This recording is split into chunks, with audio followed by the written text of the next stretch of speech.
and the Maritime Workers Union of Nigeria.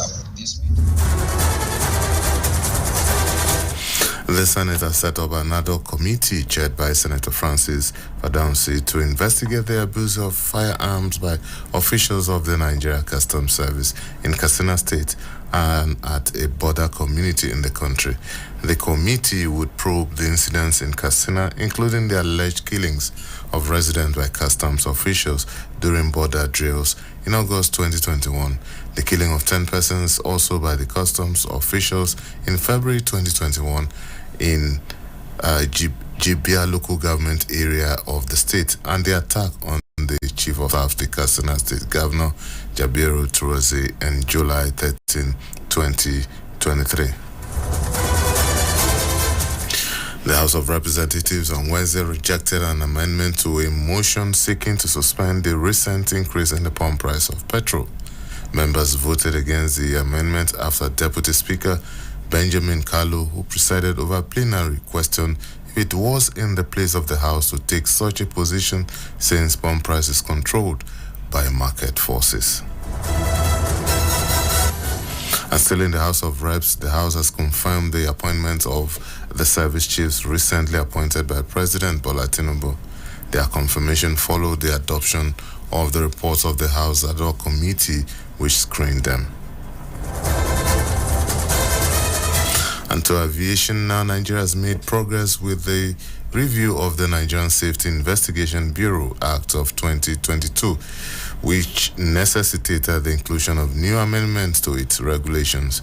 Director General of the Bureau, Akin Olateru, said stakeholders are expected to make contributions to the amendment, which are meant to, among others, ensure that the Bureau's regulations are consistent with the standards and recommendation practices set forth in the ICAO Annex.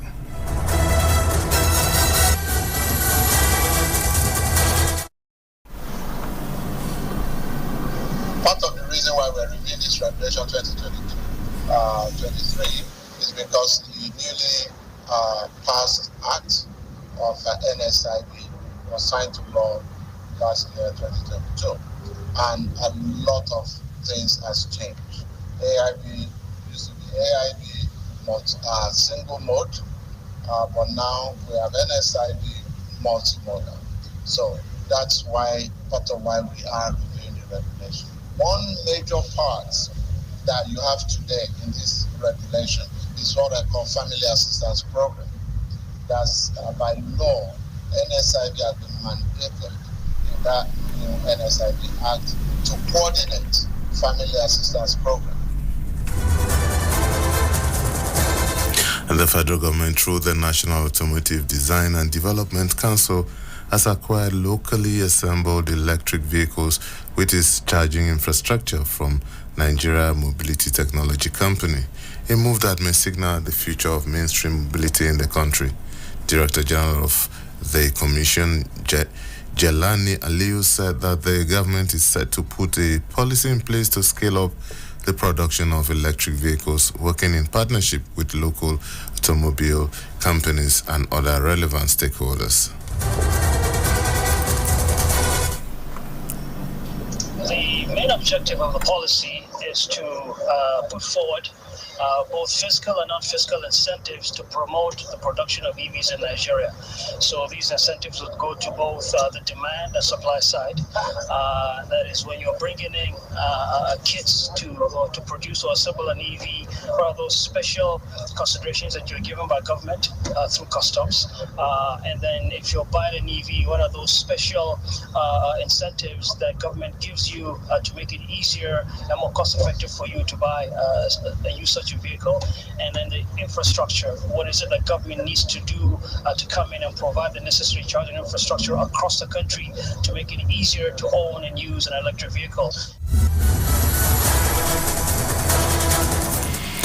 The chairman, Nigerians in Diaspora Commission, Abike Dabiri-Erewa, has stressed the need for Nigerians abroad to register on the agent's diaspora portal.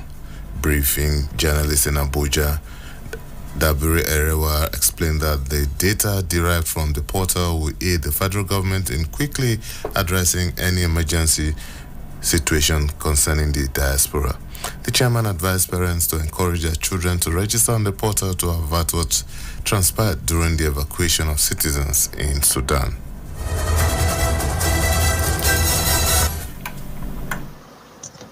Nigeria as a nation, we've been saying that all the time, is blessed with rich and diverse diaspora population worldwide. These individuals, such as you, our brothers and sisters in the diaspora and living abroad, possess immense potentials as catalysts and contributors to our national development. We all know that the data says we have over 17 million Nigerians in the diaspora.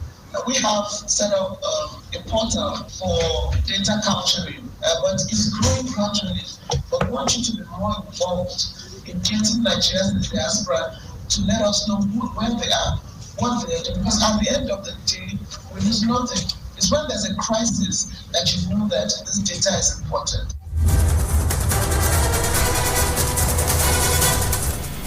And for some foreign stories now, South African government has said that the Russian president will not attend the BRICS summit being held in August. An arrest warrant has been issued against Putin by the International Criminal Court for alleged war crimes in Ukraine. South Africa is an ICC signatory and so would be obliged to arrest him if he goes there. But South Africa and Russia are members of BRICS organization, and South Africa has remained neutral on the conflict in Ukraine, putting the country in an awkward position. Algerian officials say at least 34 people have been killed in a road accident in the southern province. The Civil Protection Agency said the passenger bus collided with a utility vehicle before bursting into flames. A further 12 people were injured. Those involved have not yet been identified, but the city says close to some unaccounted for number of people have been involved in the accident. And in sport athletics, Integrity Unit has taken the decision to provisionally suspend Nigerian track and field athlete Tobi Amusan for 3 missed whereabout failures. The suspension was announced after it was discovered that Amusan had missed 3 drug tests within a 12-month period. This charge could result in a 2-year suspension even if an athlete has never failed a drug test. In a statement on Twitter, the AIU said the charge will be heard by the disciplinary tribunal and determined before the World Athletics Championship.